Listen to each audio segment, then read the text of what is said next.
Fábio e Rose viveram um ciclo de horror no casamento. Tinha problemas com drogas e ele tinha muitos problemas com mulheres. Você tá me traindo com essa vagabunda! O que ela via na frente, ela tirava panelas, chegou a pegar uma faca para me esfaquear também. E repetiam sempre os mesmos erros. Eu não tinha coragem de tirar a vida dele. Então eu optei em tirar a minha. Desce aí, vamos conversar! Conversar pra quê? Nunca adianta! Falei, meu Deus, ela vai acabar morrendo por minha causa. Rose! E ainda, você vai saber por que a solidão está cada vez mais presente na vida dos jovens. Eu tenho bem mais amigos virtuais do que amigos na vida real. Esses jovens não costumam pedir ajuda. Tudo isso a partir de agora, na Escola do Amor. Olá, está no ar a Escola do Amor. Aqui, a desinformação amorosa e o mimimi não tem vez. Recentemente, nós tivemos eleições aqui no Brasil e o que mais impressionou em todo o processo foi a participação ativa das pessoas, né? Atualmente, em função da tecnologia, todo mundo quer dar a sua opinião em tudo. Em todos os lugares a gente vê as pessoas ali querendo expressar sobre o assunto. E isso inclui desabafar, né? Colocar para fora o que está atravessado na garganta. Por isso, o programa criou o quadro Desabafo The Love School. Se você tem algo preso na garganta e quer desabafar, a cabine é o lugar certo. Um espaço aberto para você colocar a boca no trombone e, quem sabe, encaminhar a solução do seu problema. Fique atento, a cabine do Desabafo The Love School pode estar bem perto de você.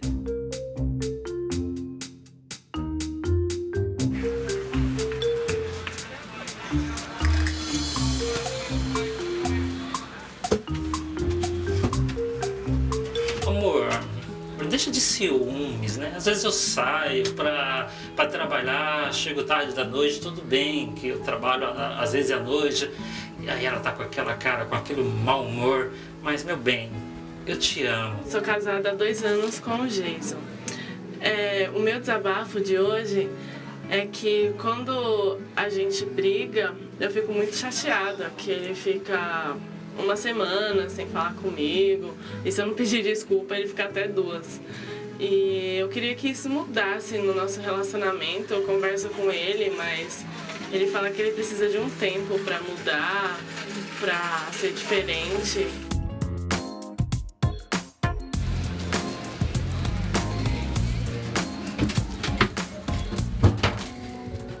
Olá, meu nome é Maria, tenho 24 anos, estou há 10 anos com o Rony e 5 anos nós moramos juntos. Mas tem uma situação que me incomoda muito, me tira a paciência, é que ele inverte. Ele coloca as coisas do guarda-roupa na cozinha e as coisas da cozinha no quarto. Teve até uma situação engraçada. Uma vez ele deixou um pano de prato em cima da nossa cama, e a minha pequena acabou pegando o pano de prato e assoando o nariz. Professores, me ajuda. O que eu posso fazer para estar mudando essa situação no meu esposo, Rony? Estou há 2 anos casada. O Anderson é um amor de pessoa. Amo muito ele, não tenho o que reclamar. Porém, ele é muito desorganizado. Deixa a toalha na cama, faz bagunça em casa, mas graças a Deus tá dando tudo certo. E amor, ajuda eu aí. Vamos arrumar a casa, vamos lavar a louça. Te amo, um beijo. É verdade, né? Todo mundo gosta de desabafar, né? Agora, essa situação aí do Rony, né? Da questão do pano de prato, trocar as coisas da cozinha pra sala, realmente é engraçado, mas também tira um pouquinho do sério, né? Ô, Rony, tá aí o desabafo aí da sua esposa, pano de prato na cozinha. Agora eu fico imaginando quantas pessoas vão querer entrar na cabine, né? E desabafar realmente é importante, até porque quando a gente fica com algo não dito muito tempo, acaba adoecendo ou tendo um mau humor crônico. E aí, ninguém aguenta. Até porque uma pessoa mal-humorada contamina todo mundo, contamina tudo e a todos, né? Acaba com a harmonia dentro do lar, com qualquer programa 2 que você vai querer marcar, como inclusive aconteceu no reprovado do teste que a gente vai ver agora. Vamos pro início do segundo tempo. Você tá atrasando só pra me irritar, né? Tá valendo. Começa o segundo tempo. Você já conseguiu. Você já conseguiu o que você queria. Mais 45 minutos. Meu Deus, hein, Ricardo? Você não consegue esperar um pouco? Que grosso. Ah, tem dó. No dia do futebol. Você acha que a minha mãe vai fazer 80 anos quantas vezes na vida, hein, Ricardo?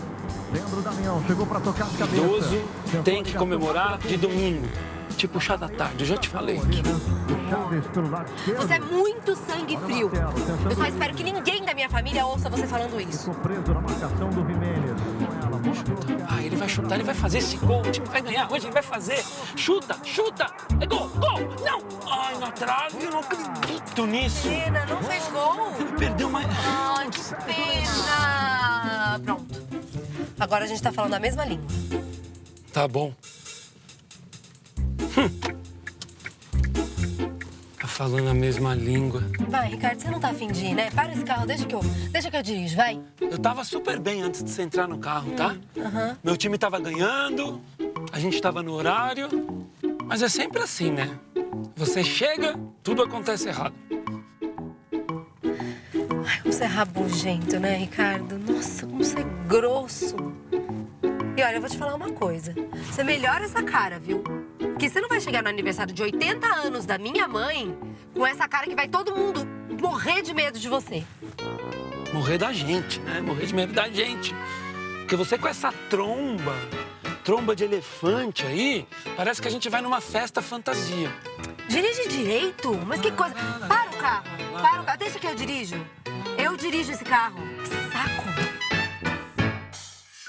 Seria cômico se não fosse trágico, né? Porque a pessoa, quando ela tá mal-humorada, ela consegue contaminar todo mundo, né, Cíntia? A pessoa pode até estar com um humor bom.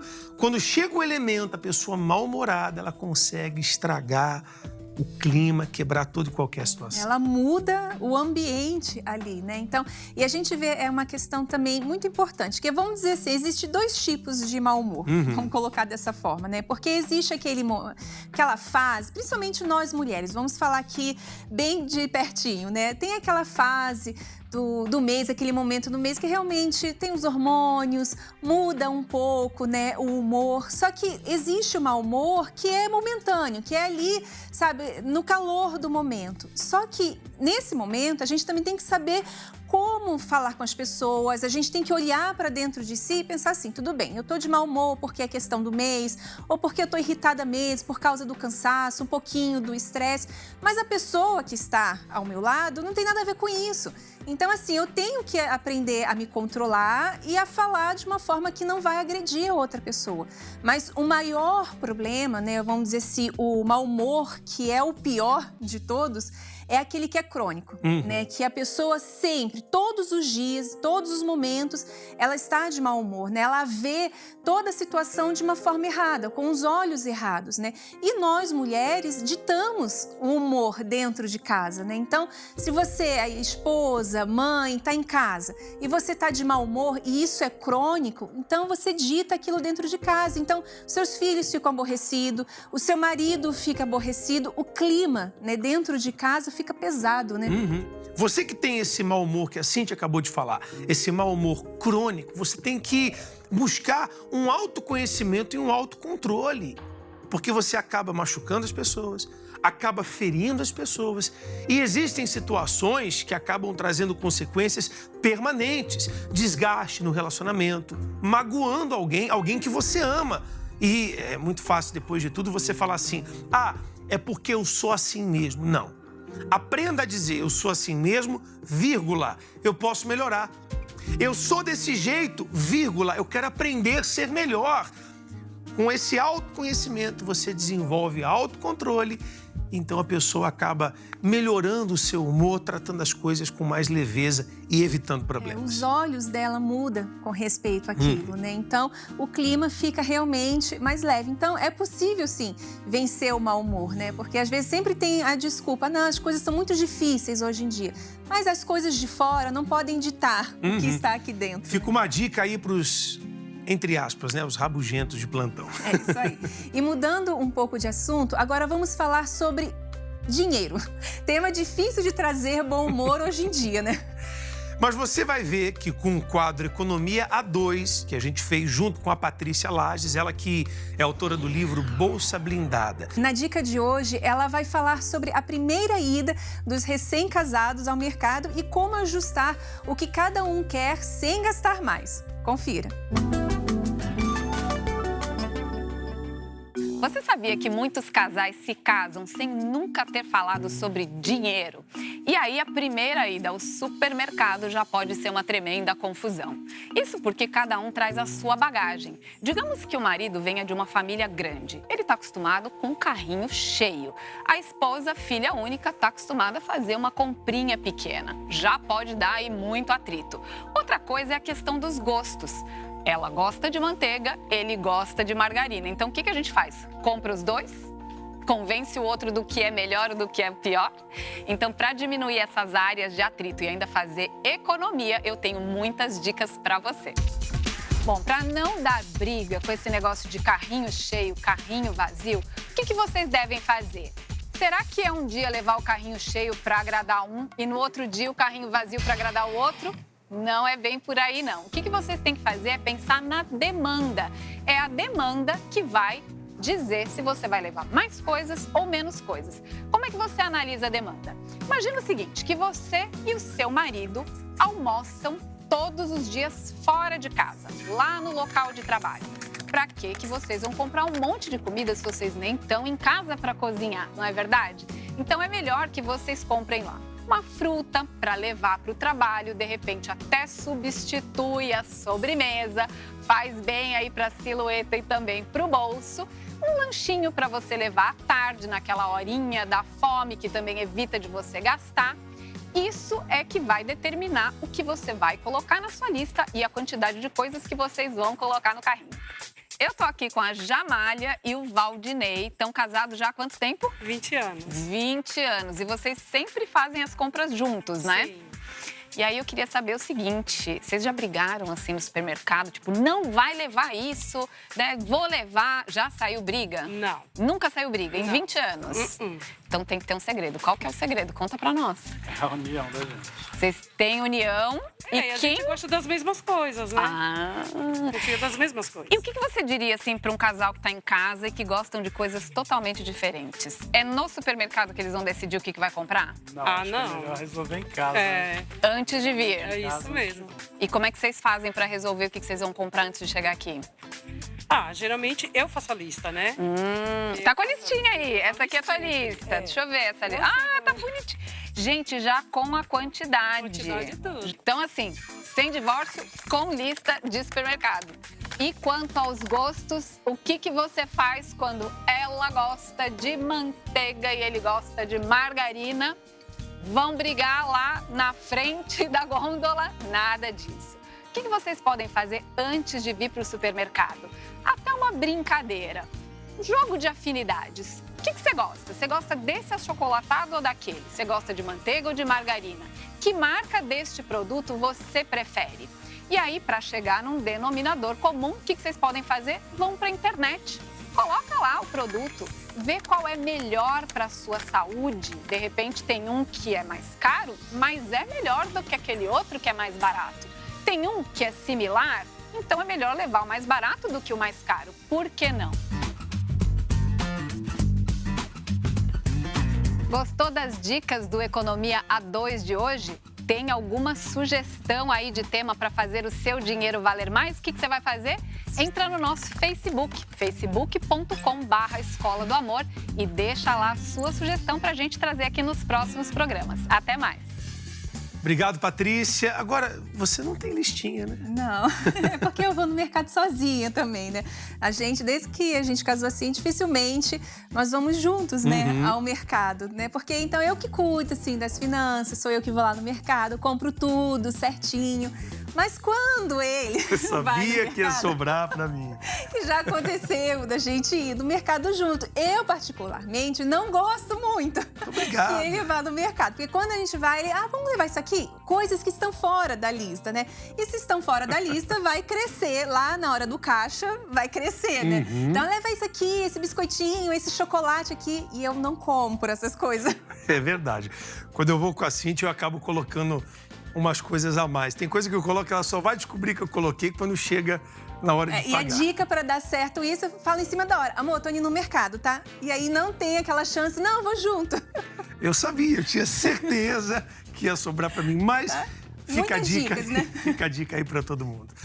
Agora a gente vai falar de um assunto, e eu queria a sua atenção, porque esse assunto causa muita preocupação aos pais. A gente vai assistir uma notícia que veio do Japão, mas eu queria que você prestasse atenção. Japão, um país rico, desenvolvido e um dos mais civilizados do mundo. Mas o que levaria mais de 2.500 pessoas por ano a tirarem a própria vida?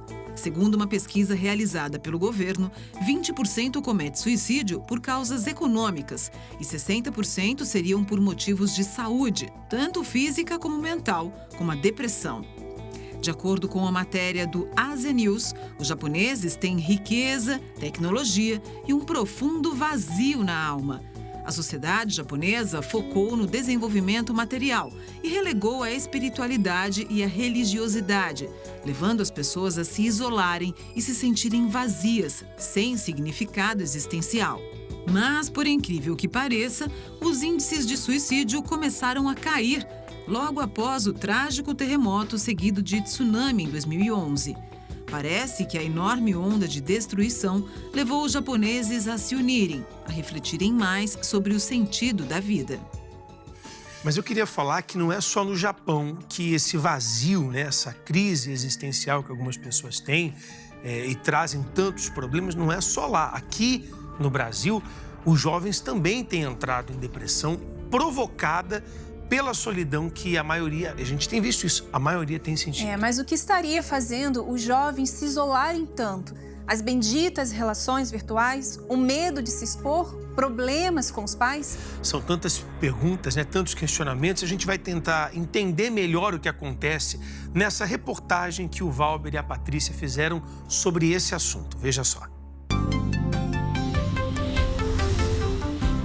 Mesmo estando rodeada de amigos, às vezes a gente se sente sozinho. O que eu costumo fazer para não me sentir sozinha, eu busco ajuda, né? Eu puxo assunto com os meus amigos, puxo assunto com meus pais. Por que será que mesmo rodeados de pessoas, nós sentimos solidão? A solidão vem sendo uma sombra na vida dos nossos adolescentes. Muitos entram em relacionamentos só para serem aceitos, ou só para fazerem parte e serem aceitos pela sociedade. Alguma vez você ficou com alguém só para não se sentir sozinha? Já. Mas mesmo assim, eu me sinto sozinho. A receita não é você estar rodeado de 20 pessoas, mas talvez 2 ou 3 que você verdadeiramente é amigo e confia. O que estaria por detrás desta solidão? É mais, quais as consequências quando o jovem tenta abafar esse sentimento? O que isso traria de consequências na vida dos nossos jovens? Esses jovens não costumam pedir ajuda verbalizado, mas a gente nota que eles precisam de ajuda na queda do rendimento escolar, no isolamento, quando ele só fica preso aos videogames, ao computador, né? Ele dá sinais de que ele não está bem.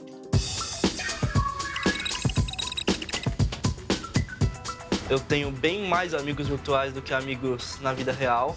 E, sinceramente, eu gosto mais deles do que a grande maioria dos meus amigos na vida real. E sinto um laço de conexão. Alguns eu até já cheguei a conhecer. E, eventualmente, quando você conhece uma pessoa, fica mais fácil para você falar realmente com ela desse jeito também. Quando eu percebo que ele está muito quieto, muito sozinho, existe alguns momentos em que todo mundo quer ficar sozinho. E com essa coisa de internet, de computador, de videogame, existem momentos que eles ficam muito isolados. E eu percebo, às vezes eu tava muito tempo sem conversa, ou muito tempo no quarto, eu procurava saber o que estava acontecendo, percebia no olhar. Às vezes, quando volta, né, o convívio, uma refeição, alguma coisa, percebia ou achava que ele podia estar se sentindo. Tem uma certa falta, tipo, apesar de eu me sentir mais confortável na internet, no anonimato, tem muitas coisas que simplesmente não dá para suprir, que é uma coisa mais vívida, contato físico. Toda a ideia de você estar rodeado dos seus amigos já é um pouco mais agradável do que você estar sentado na sua casa. Quando o jovem se relaciona por impulso, ele finge uma felicidade que ele não tem. Ou então, para ele ser aceito no grupo, ele passa a não questionar as normas do grupo, porque o jovem é um com a família e ele é outro do grupo. Usar drogas ou bebida alcoólica é uma pressão social comum, né? E muita gente acaba indo por esse caminho, pessoas que eu conheço. Quando tinha mais vergonha, mais problema para poder falar com as pessoas, eu achava que seria um meio legal de me conectar. Não foi, eu não precisei disso. Assim que eu percebi que eu não precisava disso, não acontece mais. Às vezes que ele veio falar que estava sentindo, e aí eu tento perguntar por quê. Eu tenho um jeito meio peculiar, cada um tem o seu, de falar, é falta de ocupação. Que no fundo, eu falo em tom de brincadeira, mas no fundo eu acho que é. Acho que atividade nenhuma a gente pode itolar, fazer só aquilo, principalmente essas virtuais. Porque a internet, eu entendo, também trabalho com isso de certa forma, como ferramenta de trabalho uso, mas ela tem que ser bem usada. Então, foi dada, tipo, o mundo mudou. Ok, o mundo está sempre mudando, sempre houve mudança, a gente tem que se adaptar. Mas algumas coisas não mudam, algumas essências não mudam e elas têm que ser preservadas. Então, você tem um convívio familiar, por mais peculiar que ele seja, por mais individual, existe uma convivência social, todo mundo tem algumas necessidades que têm que ser supridas. Então, esse é um limite de mostrar outras possibilidades, outras obrigações, outras coisas que a pessoa tem que fazer, que é uma responsabilidade nossa. Eu vejo que é bom, que eu gosto do meu tempo em casa, que eu gosto do meu tempo sozinho, todo mundo precisa de um tempo sozinho, mas que, ao mesmo tempo, eu me sinto só. E que eu preciso fazer coisas mais satisfatórias, que tenham um feedback mais humano. E porque senão eu fico assim, eu fico sozinho no meio do meu quarto. A sensação de solidão é aquele sentimento de não ter a ninguém para nos ouvir. E aí, Patrícia, que entra o papel dos pais.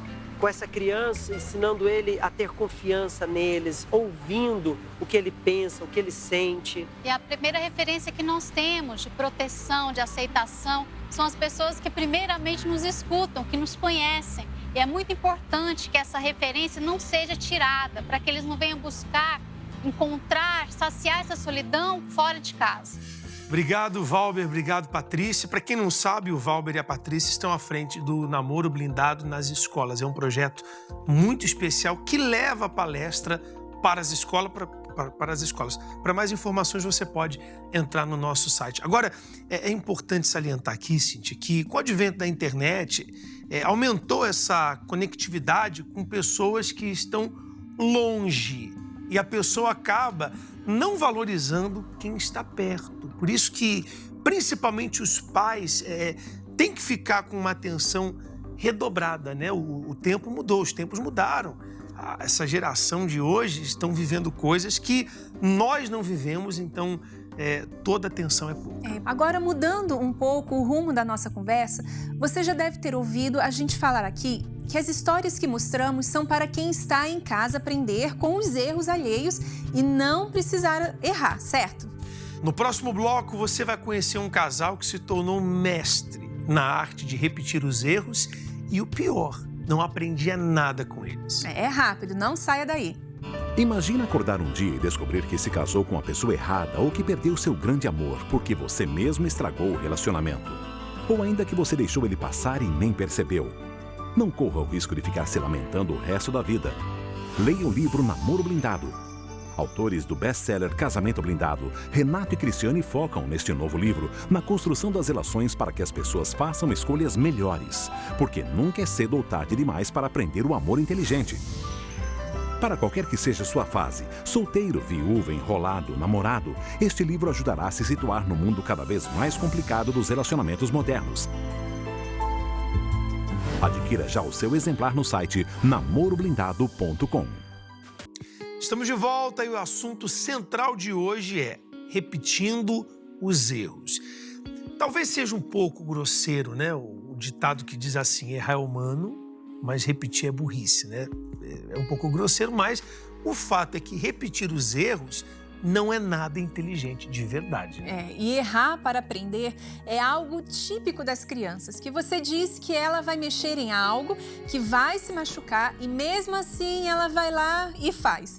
É o jeito infantil de aprender. Porém, tem muitos adultos que agem como criança, insistem em atitudes que não funcionam e muitos ainda reclamam dizendo assim, nada dá certo para mim, mas a pessoa está fazendo tudo errado. Né? Com o casal Fábio e Rose, que você vai conhecer agora, vamos ter que concordar que realmente repetir os mesmos erros passa mesmo pela falta de estrutura para aprender. Acompanhe.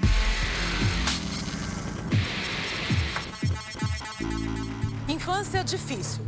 Pais que brigavam e se agrediam fisicamente. Uma educação sem limites. Foi assim que a Roseli cresceu e viveu até a adolescência, quando passou a beber muito, colecionar namorados e cometer um erro atrás do outro. Eu nunca procurei uma pessoa que trabalhasse, uma pessoa que me respeitasse. É sempre aquela pessoa a mais descolada entre todos, desde a adolescência. Então, assim, eu tinha ciência que era escolher as erradas, mas eu queria sempre aquele.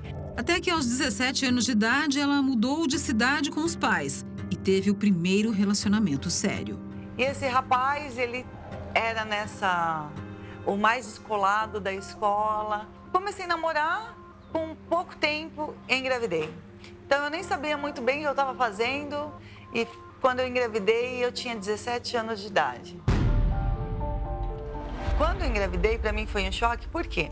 Porque além de não estar preparada psicologicamente, eu era uma pessoa muito orgulhosa. Então eu falava assim, comigo mesmo, eu não posso ficar grávida na casa dos meus pais. Porque tudo que a família sempre falava assim, olha, ela é muito rebelde, vocês deixam ela muito solta, vai ser verdade. Então, eu vou ter que casar, eu vou ter que ficar com essa pessoa porque eu tô grávida. Eu não vou ficar grávida na casa dos meus pais. E foi aonde eu acabei indo morar junto com essa pessoa. E aí, fomos morar junto, mas assim, adolescente sem casa, sem nada. Eu querendo sempre ter a razão, ser dona de mim, mas não tinha casa. Então, fui morar com os pais dele por pouco tempo, depois fomos pagar aluguel.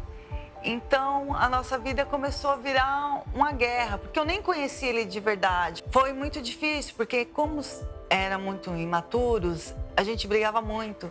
Então, ele tinha muitos ciúmes, eu trabalhava fora, eu chegava 10 minutos atrasada, acontecia a mesma coisa que acontecia na minha casa.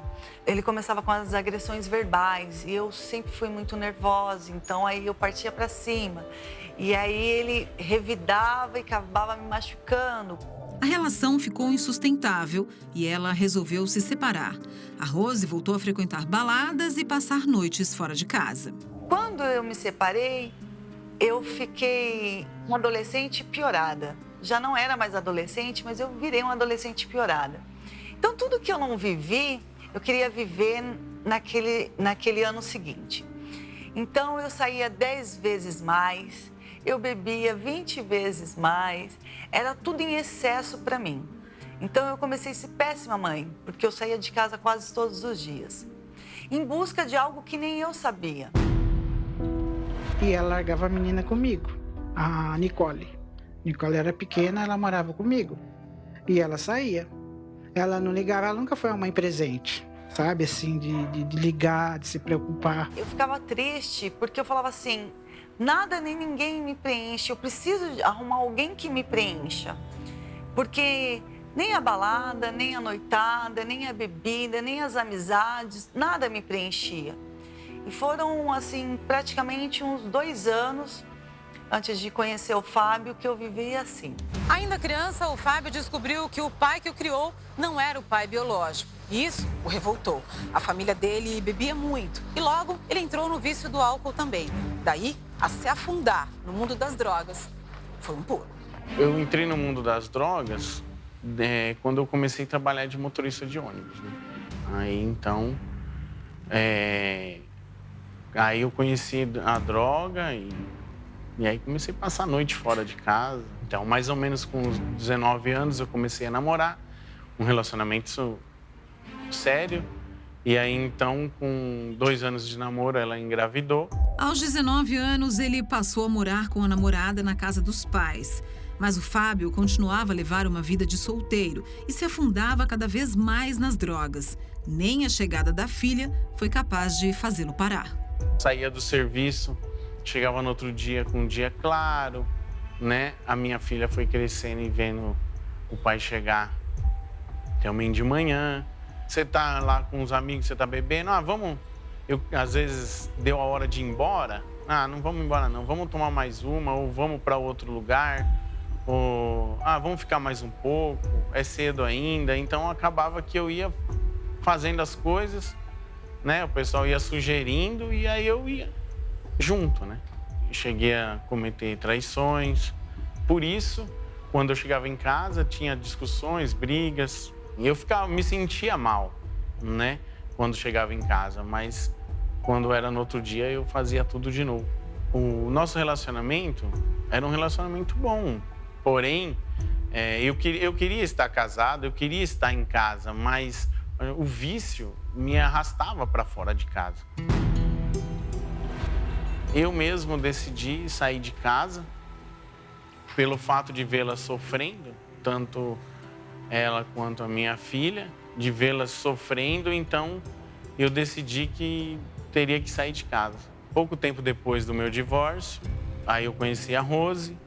Ele veio com aquela conversa mole, eu falei assim, olha, não vai colar, né? Porque eu sou uma pessoa já super vivida, então eu sou uma pessoa super descolada, nem vou me envolver nesse relacionamento que não vai dar muito certo.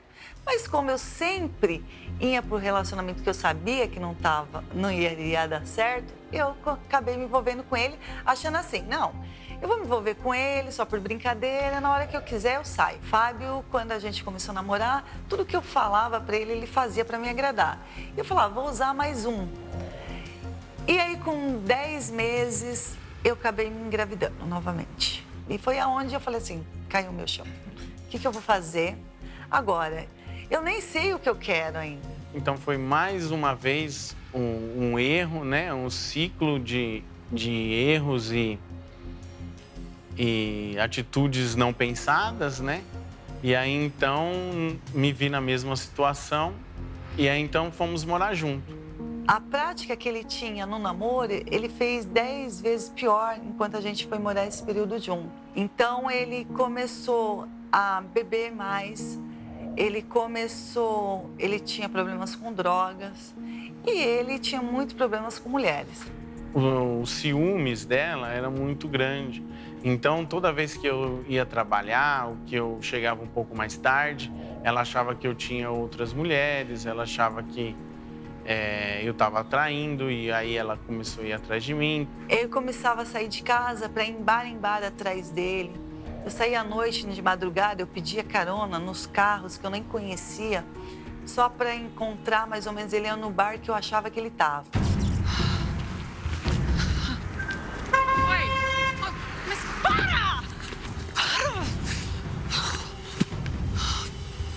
Droga! Vou tentar de novo. Fábio, eu tenho esse telefone, seu filho da... Hoje eu te pego. Ai, mas... Para! Ai, aqui outro. Para, por favor. Para. O que foi, Ué, moço, o que tá acontecendo? Moço, por favor, me leva naquele bar ali na frente. É 10 minutinhos, me leva. Calma, o que tá acontecendo? Meu marido, eu preciso ver onde que meu marido tá. Por favor, é só 10 minutinhos. Pensei que você tinha sido assaltada, menina. Não, moço, por favor, é meu marido. Eu acho que ele tá me traindo. É ali na frente. Moça, não é da minha conta. Escuta, presta atenção, não vou entrar nesse tipo de coisa, tá bom? Não conta comigo pra isso, tá bom? Por favor, é só 5 minutinhos. Olha, é bem pertinho, é ali na frente. Tá bom. Não é nem 10, tá bom, é 5 minutinhos. Calma, entra. Vai, moço, vai, que a gente vai perder ele, vai. Coloca o cinto. Dentro de mim tinha aquela obrigação daquele relacionamento dar certo. Porque eu não podia me separar de novo. Segundo o casamento, eu não podia me separar. Porém, eu não queria fazer nada para aquela relação mudar. Depois da primeira briga com agressão física, e ela atirava as coisas em mim dentro de casa, né? O que ela via na frente, ela atirava. Panelas, chegou a pegar uma faca para me esfaquear também. E aí eu comecei a esconder. Então, quando eu chegava em casa, eu já chegava tarde, então a primeira coisa que eu fazia era guardar as facas, esconder as facas, para que ela não, no momento da discussão, da raiva, não viesse me atacar com essas facas. Olha a ideia. A primeira coisa foi guardar as facas. Ao invés de mudar a situação, né? A gente tá rindo aqui porque seria cômico se não fosse trágico, né? A maneira como a pessoa lida com o erro. Ao invés de consertar o que está errado, ela quer fazer uma gambiarra, né? E continuar errando. É impressionante. Eu fico aqui pensando, né? Será que a dor que a pessoa já sentiu não foi, né, o suficiente? Precisa, sabe, errar de novo, cometer o mesmo erro, sabe? E sentir tudo de novo. Então, sabe, não faz sentido. Para entender melhor, a nossa equipe conversou com o psicólogo Luiz Antônio Silva, que explicou por que isso costuma acontecer. Veja com a gente. Na maioria das vezes, nós não sabemos efetivamente o porquê ou necessariamente a razão do que nós estamos fazendo das coisas. Então, quando eu passo por uma situação em que ela não me é favorável, eu costumo dizer que eu errei. Mas, na verdade, eu estou respondendo ao mundo por estímulos daquilo que eu fui aprendendo na minha infância. Só que a hora que eu erro, eu posso ter duas vertentes. Me sentir extremamente culpado por aquilo que eu estou fazendo. Errei, não vou fazer de novo. E aí eu acabo me tornando uma pessoa muito mais fechada, muito mais fria, rancorosa. E qualquer relação ou situação que aconteceu, eu vou fazer novamente o mesmo esquema e o mesmo comportamento. O problema não está em repetir erros, é entender o que me leva a agir daquela maneira para ter determinadas atitudes em relação a outra pessoa ou nas situações que eu estou convivendo.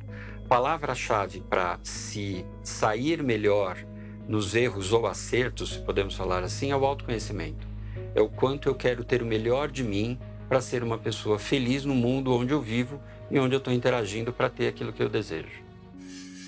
E o que mais chama a atenção na explicação do psicólogo é que ele diz que as pessoas não têm consciência das razões que a levaram a cometer o erro novamente. A realidade é que, enquanto a pessoa não observar, Cíntia, a raiz do problema, no caso do erro, né, não descobrir o que levou a pessoa a errar, e a pessoa não descobrir isso e não tratar, ela vai continuar repetindo os seus erros e as consequências sempre vão surgir como violência, desprezo, traição. A pessoa acha que surge do nada. Não, surge desses erros que vão se repetindo. E a gente vê que a pessoa, eu vou falar dessa forma para a pessoa entender, ela pega leve com ela mesma. Né? Não é que foi uma coisa, eu errei sem saber que estava errando. Não. E isso é o que a pessoa fala para ela. Mas a verdade é que se fosse uma outra pessoa, o julgamento seria mais pesado, né? Exatamente. É que quando é com a gente, quando eu me julgo, eu pego leve, eu passo um pano em cima. Sempre tem a justificativa. Sempre tem um porquê que para mim faz todo sentido. Então, a verdade é que a pessoa ela tem que tratar o erro como um erro e procurar se consertar. Né? E talvez fosse isso que atormentava, né? O Fábio e a Rose, né? Eles não olhavam de frente para o que acontecia. Mas vamos continuar assistindo a história deles. E aí logo a gente teve um período de separação, com 4, 5 meses de gestação. Pouco tempo, mas já foi um tempo que eu entrei em depressão, que eu não queria mais ter a criança. O que eu fiz? Eu começava a fumar 24 horas. Eu não comia, não me alimentava e fumava cerca de 40 cigarros por dia. Quando a minha filha veio a nascer, graças a Deus, perfeita, com saúde.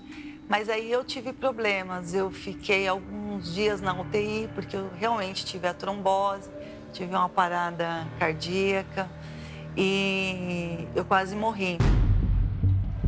Eu me encontrei com ele algumas vezes, mas é assim, eu nunca fui de abaixar a cabeça, eu nunca fui de reconhecer erro. Então, assim, eu me encontrava com ele para julgá-lo, para criticá-lo, para cobrar dele, olha, por que você está fazendo isso? Porque sempre assim, sempre apontando os erros dele. Depois que eu tive todas as complicações, a gente reatou. E aí, vamos viver, vamos fazer um melhor um para o outro, agora tem uma criança. E nada mudou. Queria mudar, pensava em mudar, mas não conseguia. Eu continuava nervosa, eu continuava com muitos ciúmes. Perto dos outros, a gente nunca brigava. Então, quando eu encontrava ele, o que a gente fazia? Eu bebia a noite inteira. Então, eu me sentia vazia, eu me sentia amarga. Aquela mulher que eu sempre achei que podia conquistar o mundo, que era empoderada, a mulher mais bonita, porque eu tinha uma autoestima linda. Essa autoestima acabou. A minha família falava, larga dela, ela não é pra você, né? Não vai dar certo, você tá perdendo tempo. Eu sempre achava que ia acontecer o pior, né? Ou ela matava ele matava ela, porque eles eram muito agressivos, os dois, né? Aí a gente achava melhor separar. Teve uma noite que eu sabia mais ou menos que ele ia chegar 10, 11 horas. Deu esse horário, cadê ele? E eu comecei a sair de casa para procurá-lo. Nesse dia eu tava com uma mulher dentro do carro. Vamos tomar todas hoje. Tá gatinho. Gostou? Gente. Caprichei só pra você. Eu tenho certeza que ele tá me traindo. Olha quem tá ali. Essa é a sua. A Rose. Fábio! Ih, voltou. Sai. Fábio! Caramba! Você tá me traindo com essa vagabunda! Você vai ver o que eu vou fazer com essa vagabunda! Você vai ver, você tá me traindo! Abre essa porta! Abre essa porta que a gente precisa conversar! Abre essa porta! Fábio! Eu que não volto nem pra casa hoje. Ai, vamos tomar uma, ela já tá louca mesmo. Louca, você vai ver. Eu fiquei lá, tentando ligar, chorando. Ele simplesmente não voltou pra casa, ele foi embora. Me viu naquela situação e passou a noite fora. E aí foi me voltar 5, 6 horas da manhã, olhando pra mim e falou, você é louca. Era um homem que tava, era meu vizinho. A gente foi só beber. Foi um dia muito difícil para mim, porque até então, todos os anos que eu vivi com ele sempre falou que não me traiu. Que era coisa da minha cabeça, que eu que inventava, porque eu era louca, porque eu que era insegura. E aí, quando eu vi, aquele dia foi muito triste para mim, porque eu falei, agora eu tenho certeza que eu tô sendo, há 8, 9 anos, traída, e nem sei por quantas pessoas. Então, nada que eu faça vai mudar. Então, aí a gente ficou um tempo também brigado, eu voltei para casa dos meus pais novamente. Isso virou rotina no meu casamento com o Fábio. Eu tentei dar cabo da minha vida por 2 vezes. E eu precisava que o Fábio sentisse a dor que eu estava sentindo. Então, eu não tinha coragem de tirar a vida dele. Então, eu optei em tirar a minha. Eu falei, eu vou tentar tirar a minha vida. Então, uma das vezes eu tentei me pular da janela. E nesse dia nós brigamos. E aí, então, ela veio pra cima de mim totalmente alterada, querendo me agredir. E aí, então, eu agredi ela e ela queria sair de casa. E aí, ele trancou a casa. Se você pensa que você vai me prender aqui, você não vai me prender aqui, não. Eu não quero mais saber de você. Eu não quero mais saber de você. Você some da minha vida, tá? Eu não quero mais saber de você, não quero. Escuta uma coisa, você tá pensando o quê? Escuta uma coisa. Se você queria chamar atenção, você conseguiu. Parabéns, tá? Destrava a dessa porta. E aí? Você acha que você me segura aqui? Olha só o que eu vou fazer. Eu vou me jogar! Eu vou me jogar! Eu vou me jogar! Eu vou me jogar! Eu me senti um pouco culpado, né? Pelo fato das minhas atitudes chegarem a esse ponto das discussões, né? E então ela atentar contra a própria vida dela, né? Então, na frente das crianças também. Então eu me senti culpado. Que moral você tem pra falar alguma coisa? Todas as noites você sai pra cheirar. Você é um drogadinho de merda. É um drogado. Sai todas as noites e só volta no dia seguinte. Desce daí. adianta. Sempre é a mesma que acontece, eu não aguento mais, eu tô no meu limite. Fica calma, sai daí. Pelo amor de Deus, isso. Vamos pra sala conversar, Rose. Aí na minha mente falou assim, mas pelo menos se eu quebrar a perna, ele vai ser culpado da minha perna quebrada. Aí quando ele me segurou, eu falei assim, pelo menos, né, ele... Olha, viu que eu vou cometer mesmo, viu que eu não tô brincando e agora ele vai prestar mais atenção em mim. Aí depois desse período a gente ficou um tempo bem, aí eu achei que estava tudo resolvido. Aí chegou o Natal, véspera de Natal, a gente chamou todos os familiares que não aceitavam muito a nossa relação, então fizemos uma festa de Natal em casa, passamos a noite inteira bebendo sem parar. Aí a gente discutiu, tinha bebido bastante. E eu disse para ela que ia sair um pouco e ela falou não, que a família da gente está aqui em casa e tudo. Teve agressão física, o Fábio veio para cima de mim, eu fui para cima dele, ele me empurrava, ele queria sair para a rua porque ele queria ir em busca da droga. Eu não sabia o que fazia, a vergonha da família tá vendo isso. E quando eles saíram, eu peguei num ato de fúria, eu me joguei. Nós tínhamos uma porta de vidro na cozinha e eu me joguei contra essa porta de vidro.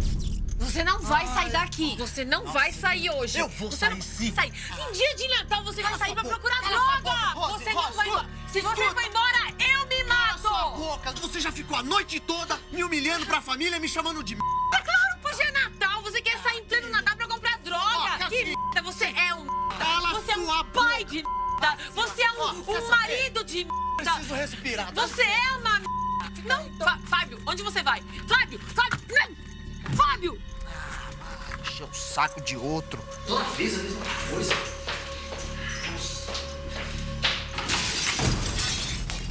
Rose! Rose, que foi isso, Rose? O que a gente tá fazendo da nossa vida, Rose? Fábio, eu não aguento mais essa vida. Eu te amo, você não enxerga isso. Eu também te amo, Rose, eu também te amo. Ai. Então, quando eu vi ela realmente ferida e sangrando, então ali foi um momento difícil para mim, porque eu falei, meu Deus, ela vai acabar morrendo por minha causa, né? E ali no momento eu não sabia quão grave era, né? Eu só vi muito sangue, né? Então ali foi um momento difícil para mim, que eu vi ela sangrando bastante. Fiquei muito triste, muito envergonhada, muitos cortes, muitos pontos no meu braço. E aí meu pai preocupado comigo realmente dar cabo da minha vida, de tentar outras vezes, foi onde a gente se separou e ficou um maior período. A princípio eu aceitei, porque eu via que no que tinha chegado, no ponto que chegou, aí a gente decidiu que o melhor a se fazer era mais uma separação, mas dessa vez definitiva, né? Por causa de assinar os papéis do divórcio. Vendo a história deles, né, a gente vê como que um erro vai puxando o outro, né? E não tem um fim. É incrível, porque vai acontecendo e aquilo não tem um fim. Parece que tem mais o que errar. O negócio já tá tão sério, já tá tão feia a situação, mas não, agora a pessoa vai parar. Não, vai e erra de novo, né? Eu estou fazendo isso, eu estou errando dessa forma porque você errou assim. Mas esse erro não é menos errado porque eu fui... influenciado pelo seu erro. Não, é erro do mesmo jeito. Justificar os erros é algo que todo mundo sempre faz, porque a pessoa acaba se sentindo melhor com ela mesma. Mas não te isenta da culpa, não resolve o problema, simplesmente você está tirando o holofote de você e colocando na outra pessoa, e isso não resolve o problema. E enquanto nos sentimos justificados com os nossos erros, nos reservamos o direito de errar por uma boa razão, né? E assim continuamos errando. Então, sabe, é como eu falei, não tem um fim. A culpa nunca vai ser nossa, né? Então, ficar justificando, sabe, vamos dizer que eu fui agressiva com o Cucato, né? Eu agi de uma forma agressiva com ele nas minhas palavras, ou eu o agredi também. E eu vou querer arranjar uma desculpa para isso. Olha, não, eu fiz isso porque você fez aquilo. Quer dizer, eu não vou olhar para mim e falar assim, não, essa atitude que eu tive foi muito errada. Por que eu fiz isso? Sabe? Começar a questionar não o outro, mas questionar a minha atitude. Isso é o certo a fazer. Esse é o certo. Só que a pessoa faz o quê? Não, ela foi agressiva comigo, eu vou ser mais agressivo com ela. Aí fica aquele ping-pong, a pessoa nunca se esforça para fazer o que é certo, né? Você tem que entender o seguinte, se você erra e você acerta. Existem situações que eu errei com a Cíntia, claro, nunca erros, né, grotescos, nunca houve traição nem mentira, mas houveram erros que eu reconheci e fui lá e pedi perdão para ela. Ó, Cíntia, me desculpa, eu agi errado. Teve situações que eu errei que ela teve que falar para mim, olha, isso aqui que você tá fazendo não é bom pra gente. Como o inverso também já aconteceu.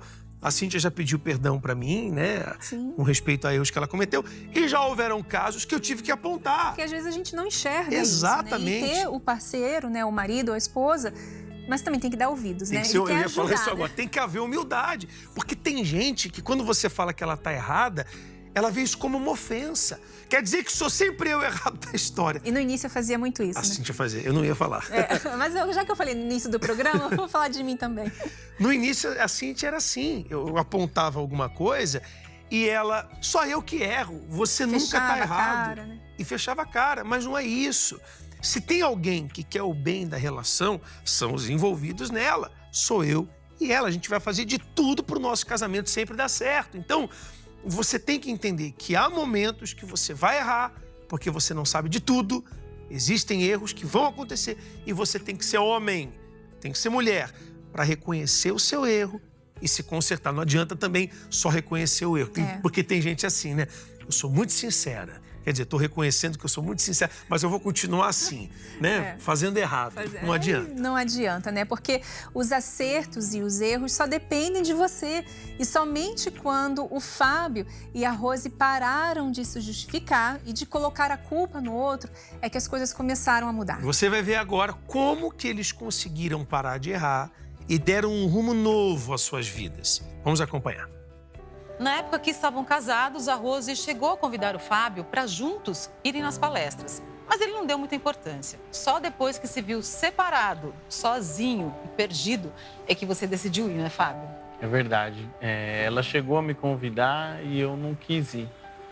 Mas depois, quando eu estava sozinho, né, sentindo falta da minha família, das minhas filhas, da minha esposa, aí então eu decidi ir. O que você queria?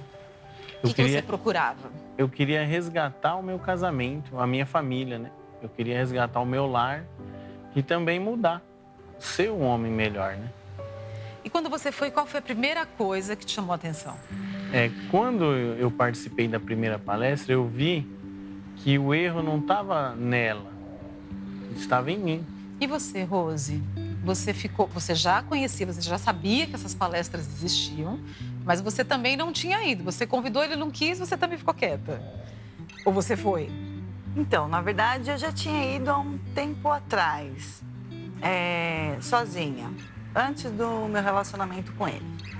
Mas nunca quis seguir ou dar ouvido, porque não adianta também ir sem obedecer. Mas nessa época da separação, você foi? Nessa época da separação, eu não fui. Eu não queria saber mais. Eu achei que não tinha mais volta, não tinha mais solução. Tanto que quando ele me convidou para ir, eu fiquei meio assim, olha, será que mais uma oportunidade eu vou dar para ele e vai acontecer a mesma coisa? Então eu falei, bom, eu vou arriscar fazer algo diferente pra gente. Você achou que quando você passou a frequentar, você achou que tinha volta já para vocês? Você já começou a ver uma nova possibilidade? Sim. Depois que eu passei a frequentar, eu já comecei a olhar lá na frente. O nosso casamento mudado, a nossa vida mudada. Então, eu já enxerguei lá na frente, foi onde eu fiz o convite para ela. Agora eu quero saber ainda de você.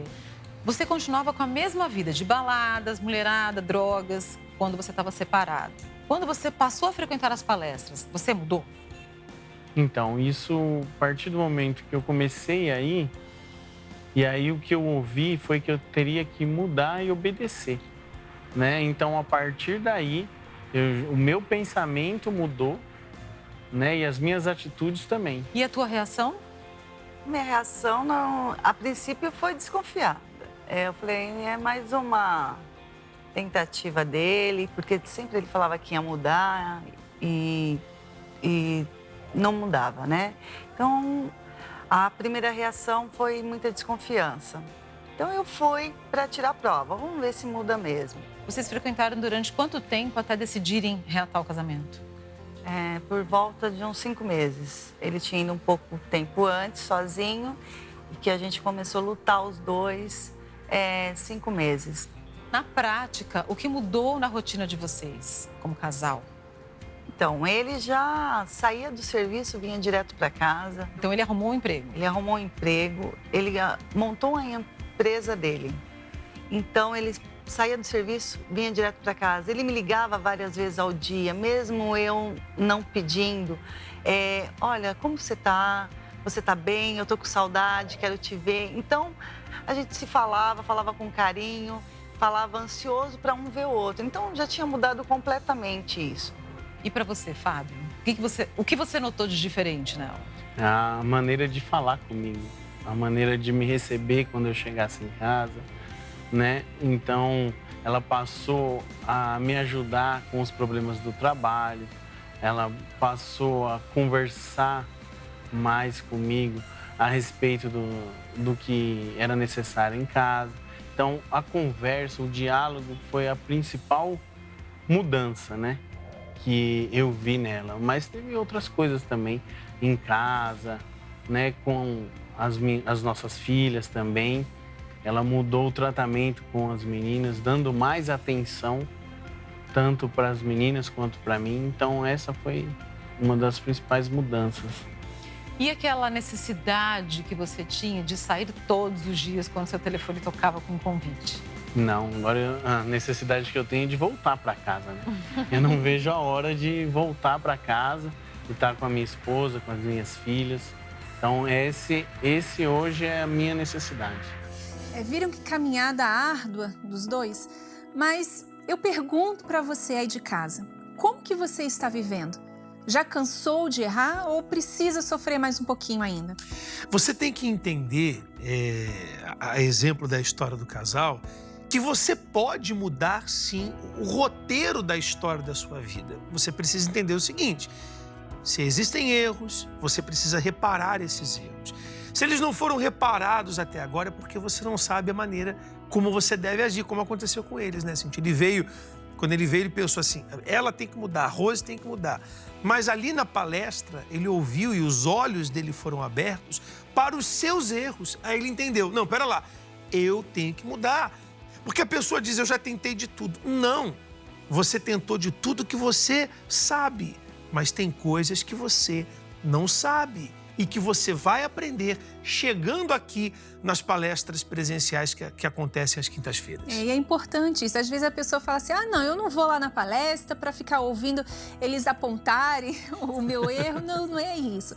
A gente vai mostrar, realmente, a gente vai apontar, isso é um erro, mas a gente também vai falar como que você vai acertar. Porque que adianta também você ficar aí em casa falando realmente, esse é meu erro, eu errei nisso, mas você não saber o que fazer, qual o passo que você tem que tomar para acertar, né? Então, esse é o momento de você reconhecer, não, realmente, sabe, esses erros que eles falaram aí na história deles, eu cometo todos eles. Então, é o momento de você parar e pedir ajuda. Então, eu vou lá, eu vou ouvir o que eles vão falar na palestra para saber qual o passo que eu tenho que dar, porque não é tão ruim errar. As consequências dos erros são tão difíceis, são tão ruins. Então, comece a acertar, né? Então, venha às palestras que você vai aprender isso. Ela acontece quinta-feira no Templo de Salomão, às 10 da manhã, 3 da tarde ou 8 horas da noite. Nós temos creche para os seus filhos, tem estacionamento e você não paga nada por isso. Anote o endereço aí, Celso Garcia, no número 605, fica a 5 minutos da Marginal Tietê. E tem uma outra dica, caso você precise de ajuda agora, rápida, tem 2 livros que são como manuais para quem não quer errar. Os solteiros, para você que é solteiro, tem o Namoro Blindado. Aqui você vai aprender como não errar com respeito ao seu futuro relacionamento, e o casamento blindado para você que já está em um casamento e não quer mais errar, tá bom? Fica a dica aí. É fato que a venda dos olhos vão ser arrancadas, né? Infelizmente, o nosso tempo acabou, mas veja o que estamos preparando para você na semana que vem. Você vai conhecer um casal que acabou transformando o casamento num mar de lama e violência. A Mariana e o Edmilson só conheciam um lado da moeda. E ainda, uma atriz famosa quer saber por que os seus relacionamentos amorosos começam bem, mas sempre acabam mal. Você não pode perder. Até mais. Tchau.